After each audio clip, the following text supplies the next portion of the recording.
tell them. Okay, you tell them. No, you tell them. You tell them. No, you tell them. Okay, ready? On 3. 1, 2, 3. We're moving to Phoenix! Yay! So many of you guessed this when I teased our little announcement on Saturday. We have known about this move since late May, so this is going really fast because we're going to be out of here in 2 weeks. 2.5. So from the decision in late May to being out of here by July 8th, it's very quick and it's very fast. A lot of you that have been following us for the past, however many years know how much we love Phoenix, but this goes quite deeper than just loving a city or loving to vacation there. Because as you know, vacationing there and being there for a couple days or even a week at a time is not the same as living there. So we fully understand that, but this goes way deeper than simply loving Phoenix. We fell in love with Phoenix, but we definitely have a story. This decision was so incredibly hard, yet easy at the same time. I actually said no at first. I was dead set on my no, but obviously that decision changed. So, Brody, take it away. Tell the people. Well, it's a long story. Man, it starts probably 4 years ago when we first went to Phoenix. As soon as we left the airport, we just fell in love. We absolutely loved the city, everything about it. And so we felt in our heart that the Lord was saying something then, but we weren't quite ready. And we definitely weren't ready. Hold on, in case you're new here, we're from Omaha, Nebraska. So just know, Midwest versus Phoenix, drastic difference. And some people love it, some people hate it because it's so different. We ended up loving it. And again, sorry. Okay. Yeah. Just needed some back context in case there was a new follower. Right. Okay. For sure. Good. So the very first time we got there, we absolutely fell in love with it. Felt like the Lord was saying, this is where I want you to be. So we've been open ever since, but we've really been patient to let this happen. We wanted this to be God's timing and not our timing. And so we, really prayed about it even the first time that we went down there, but we just never felt peace with it. And so really 4 years went by. So to this point, so actually let me go back a little bit. 2 years ago, I felt like the Lord was saying to do something else with my work. And so what do you do now, Brody? Well, I'm a teacher. I teach PE and health to mainly freshmen and sophomores at Westside High School, and I also, and this is kind of where the Lord has kind of used me at Westside High School, is to work with their FCA there. And so FCA is Fellowship of Christian Athletes. I've done that for the last. I've done it for the last couple years. Fell in love with it. Fell in love with like walking with student athletes through their sport journey and career at Westside High School with the opportunity to talk about Christ. And so absolutely fell in love with it. Been super dedicated. Nikki supported me every step of the way, from the early mornings to the late nights. Really, really enjoyed it. And so I felt like that's where God has called me to in these past 2 years, and so I did my very best with that as I could. And hold on, just so these people know, ever since I met Brody, so when I was 19, we were sophomores in college. Ever since I met him, this dude has been involved in some sort of like church or religious organization. Back then it was Focus, but like literally one of the first conversations we had was, hey, I gotta go, I need to go to Bible study.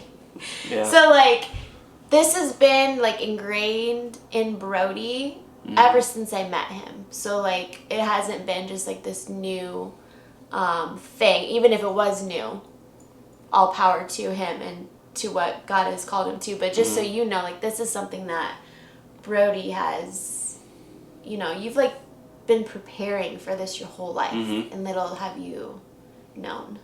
Yep. And so the process of these last 2 years, I think the Lord has used it not only to prepare me, but to prepare us as a couple to be able to do what I think the Lord is calling me to do down there. And so while we were down there, we've been to a couple, we've been to the spring game for ASU. We've seen the stadium. The very first time we were there, we actually drove by, or maybe it was the second time, but we drove by their football field, and I was just in awe of it. And I really believe that the Lord uses your heart and your passions and your desires for His good and for His purpose. And so really felt like that's where He was pulling me to, but didn't really know what it was going to be about.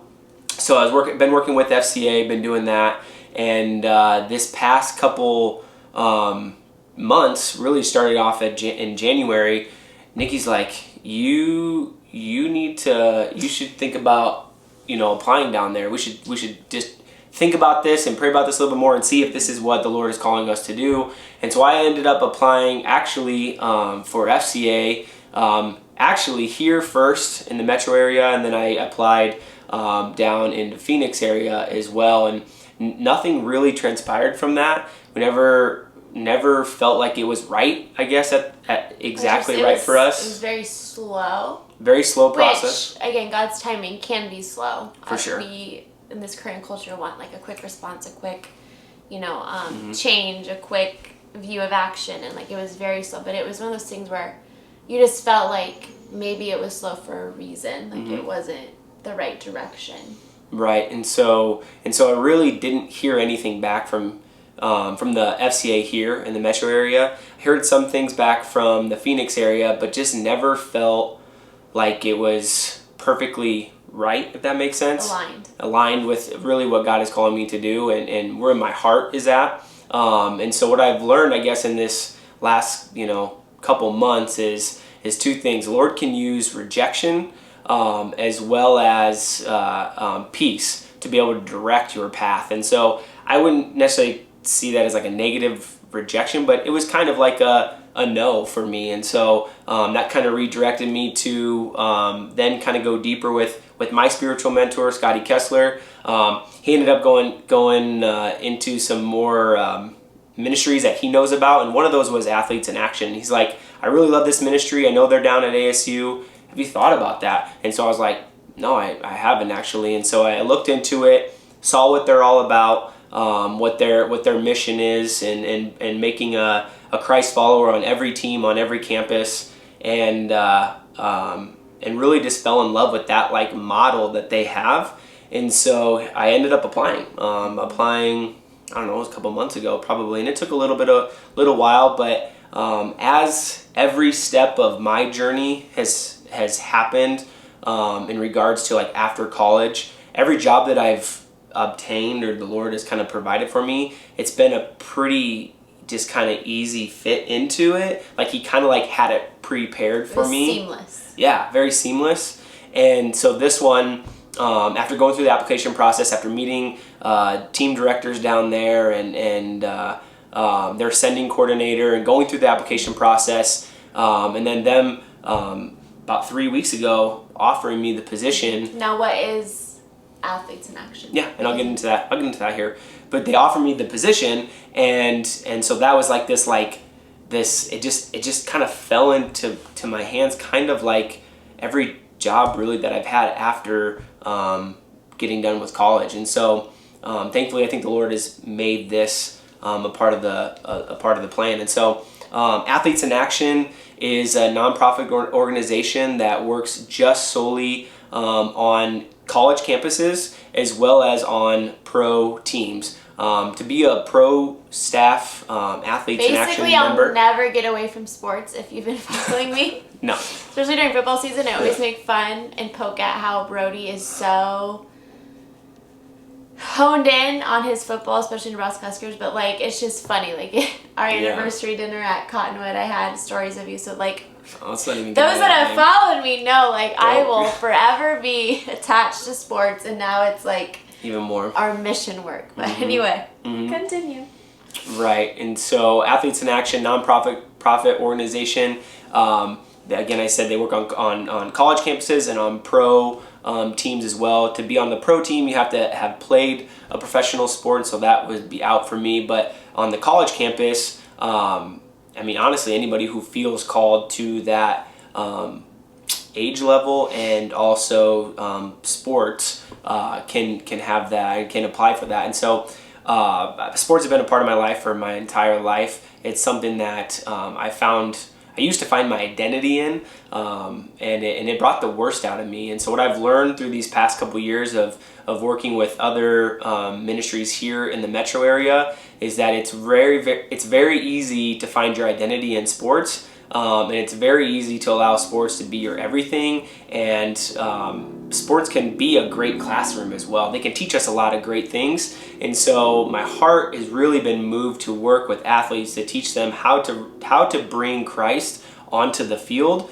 with them. A lot of times people will pray before or pray during or pray after, but they never think about this process of actually having Christ with them while they play. And what I've found is when players play with that perspective that Christ is with them the entire time, they're actually free to play better. Their performance goes up. And so my hope and peace in all this is that I think the Lord is saying, this is what I need you to do at ASU. And so we're really excited. Why do you think, in your perspective, there's such a need for the position that you're going to be doing down there? Because I think if somebody that's watching this isn't quite into this sports world, or say maybe they don't have a religious or spiritual connection, which is fine, how can you explain to them why you feel that this is such a need? Something that's literally taking us out of our life here in Nebraska. Right. And so sports is like I said before, is becoming an idol to people. And how do we know that? We see it already. We've seen it in college sports where all this money is poured into college campuses and college football stadiums, and all this money is poured into making these facilities be good so that they can gain top recruits. And it's not just football, it's all the sports now. And so sports is becoming an idol. We also see it at the high school level, because now they're putting all their money to be able into themselves and performance and all this stuff to be able to make the college level. And then now it's even trickling down into like little league sports, where kids are playing multiple sports, multiple days, almost every day of the week, and missing church and doing all these things, missing out on really what's important. And so I think what's kind of been the catalyst now this last year or two is what they're calling the NIL, so name, image, likeness, where players can actually get paid to do marketing for places. And so I don't think is a bad thing, but I think not at all. If you mix with maybe a person that doesn't have, the maturity level quite yet to handle that sum of money, because from what we're seeing, it's a lot of money. It's a lot of money. And not saying that they don't deserve to get paid that, but I just think it can really, with anybody, a 19 or 20-year-old receiving, there's talks of players receiving $300,000, $400,000, sometimes more, probably more. We need to get that in the influencer market at my Right. It's just a crazy amount of money where these kids have not learned money management skills. And and all this stuff. Maybe. But yeah,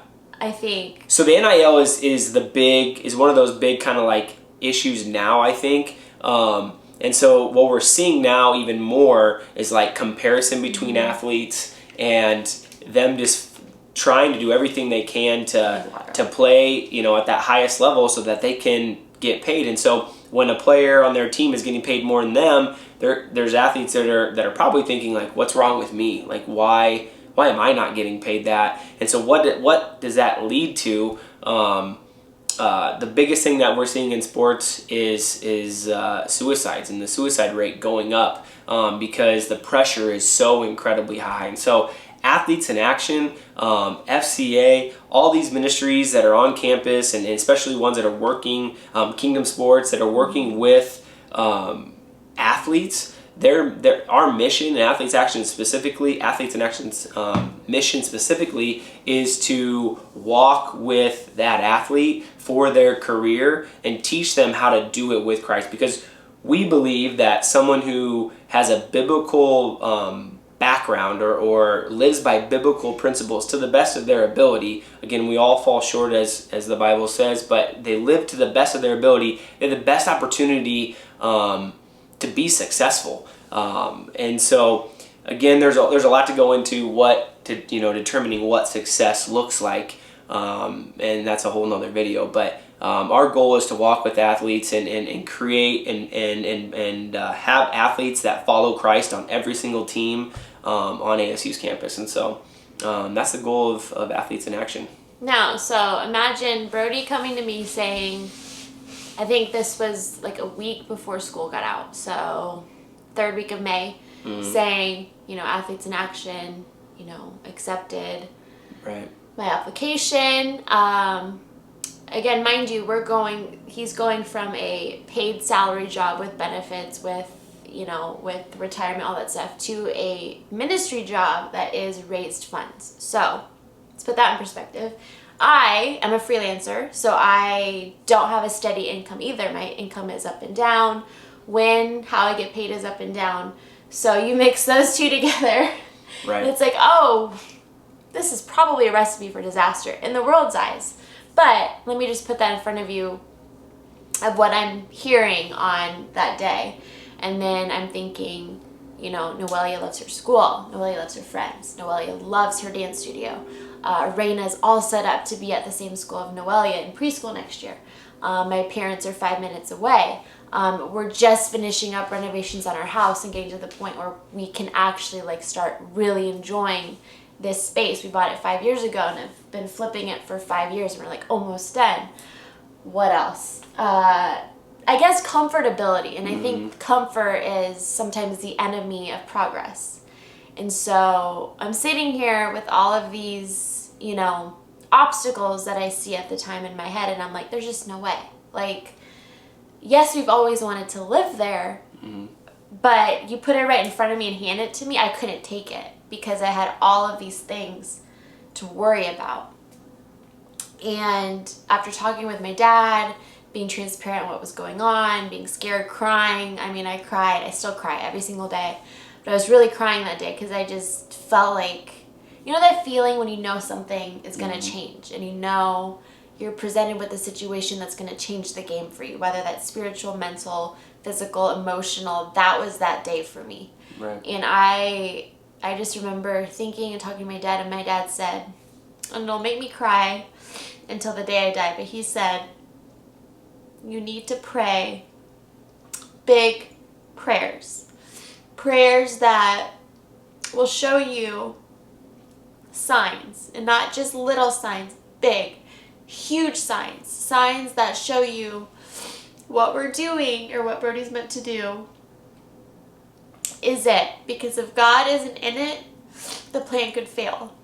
And if I'm going to uproot my family, uproot them from grandparents for the time being, change everything for them, I did not want to make any mistakes. And that was that week for me. It was high anxiety, high fear, high worry, but at the same time it was intentional, big prayer. And so I did that. I said, God, I'm beside myself. I'm human. I don't want this at the moment. It's something I've always wanted, but I didn't think it'd be like this, a missionary position. And so I was worried, but I think once I let time pass a little bit and we got a better plan in place, for Phoenix, because as you all know, the market is crazy right now. Getting a house can be crazy. Selling a house is still crazy. It's just, everything's just crazy in the U.S. right now. Gas prices, whatever, you name it, that's a different video. But so many things were shown to us as obstacles. But once we honed in on our plan and we said, okay, we're going to go this route. And long behold, we sealed a rental right away in a place that we think will do really well with the kids. It's safe. Right. We, were able to sell our house very quickly for way more than we listed it for. We're able to get out of our house as quick as possible, allowing us, the time to get down there to our rental and have the girls be down there and just in time to get comfortable and to experience what it's like to live there before school starts and adjust. And so just, it all has worked out so seamlessly, just like how Brody talked about. Everything that he's ever done career-wise has been handed to him. What seems like seamlessly, that's what this has felt like. And so here we are. Let me go back to really quick on when you said no. She said no, and so I took it gracefully. I did. I was like, okay, maybe this isn't it. But I also prayed that night. I said, okay, I was like, I don't even know if I told you this, but I'm not going to push this. Like I said, prayed, Lord, I'm not going to push this. I'm not going to actively move forward in the process until you move her heart first. And so when I was like, so impossible. Right. And so I was really waiting for that. Lo and behold, probably I think it was that Friday. Or Thursday after we were meeting. We and this was only like 3 weeks ago. We talked that night, and you're like, I think we should start looking at houses, and I think we should do this. And so then I was like, okay, like, man, like, this is that next step. I think Lord's saying, okay, take the next step. And so then our pastor told us this. He says, when you're trying to discern God's plan, again, rejection and peace can be a part of the process to get you where you're supposed to go.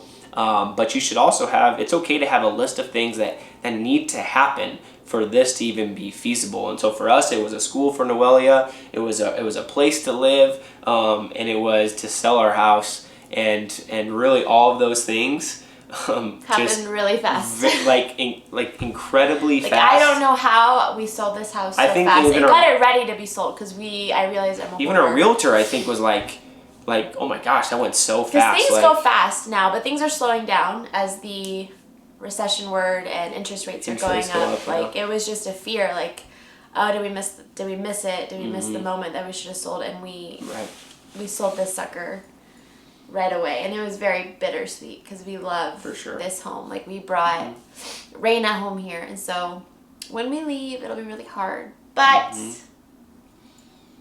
I think we're ready for. Don't look at me like that.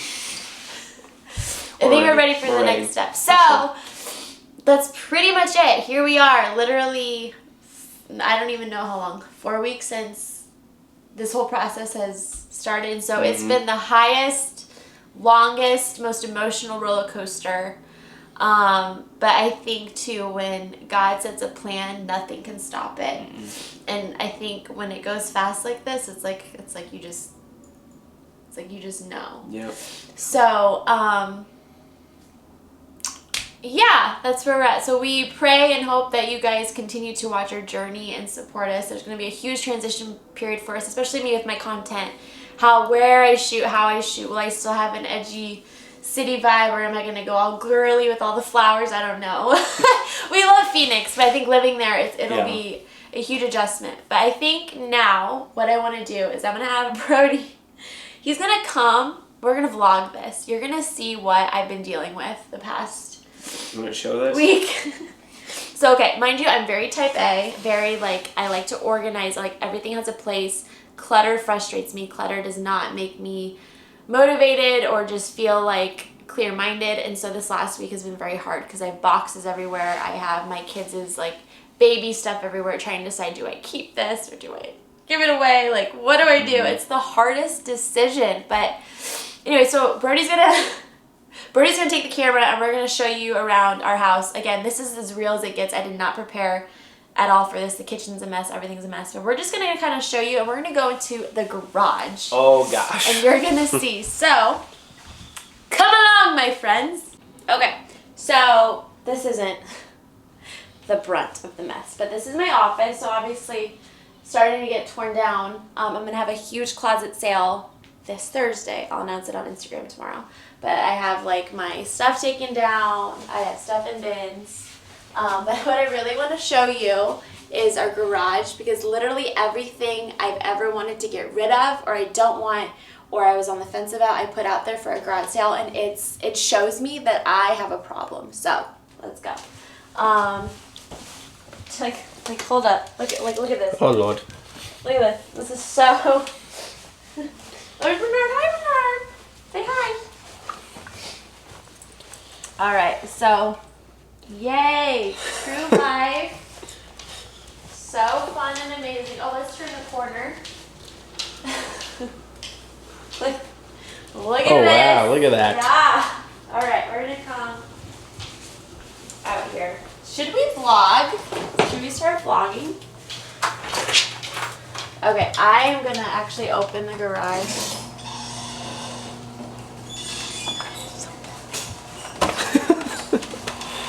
Okay. Well, here we go. So, Omaha, we're gonna have a garage sale Friday and Saturday. A good old fucking yard sale. So come on, bro. Let's show them.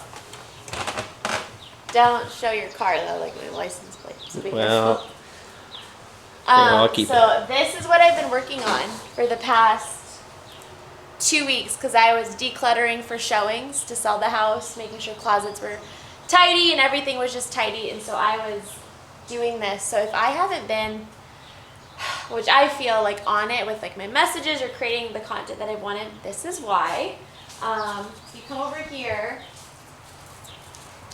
it's like Narnia. Like if you went back there, you would go to Narnia. It's insane. And I've never done this before. Like I'm freaking out because it's not just we're moving to another house in Omaha and I have to deal with that move. We're literally having to take our life across the country. And it's scary because I'm like, what if my... And so tell them about the house. So the house is a rental, obviously, Yeah. but tell them how much smaller it is. So we live, this house is 4 bedrooms, 3.5 bathrooms, obviously a basement, yada, yada, yada, 27 and some square feet, 100 square feet. We're going to a 3-bedroom, 1,900? 1,600. Square feet house. So I have to downsize a lot. And size of house doesn't matter to me. Nard! Hey. It's not that at all. Downsizing is not that because size of house does not mean much to me if our needs are met. Nard! But it's... Sir! Hey, Sit. shit. He was being naughty, so he's right here. Size of house does not matter to me. If your needs are met, that does not matter. But it's showing you I have to downsize. You have to get rid of a lot of stuff. By a lot. Which is fine because there's stuff I obviously don't need. I don't need this. So that's where I've been the last month is I've been spewing thoughts like crazy. So if you've watched this video, thank you. This is our first YouTube video in a very long time. I really think that we might start up the vlogging down there maybe. I don't know. We'll see. That'll be fun. Just to like show you our life down there and just cry with us because I'm going to cry every single day. But we're really excited. So if you watch this video, thank you so much. Subscribe to us because maybe we will start spitting out more videos. Brody's going to be a little bit more available in his schedule. He's going to be with us pretty much all the time. He's doing a job where the kids can go with him a lot of the times. And it's going to be a family thing. So a lot is going to change over here. Ivy the Noel. But I am so excited to take you guys along and cry with you and be happy and just do this journey. So, okay, we're done. Thank you.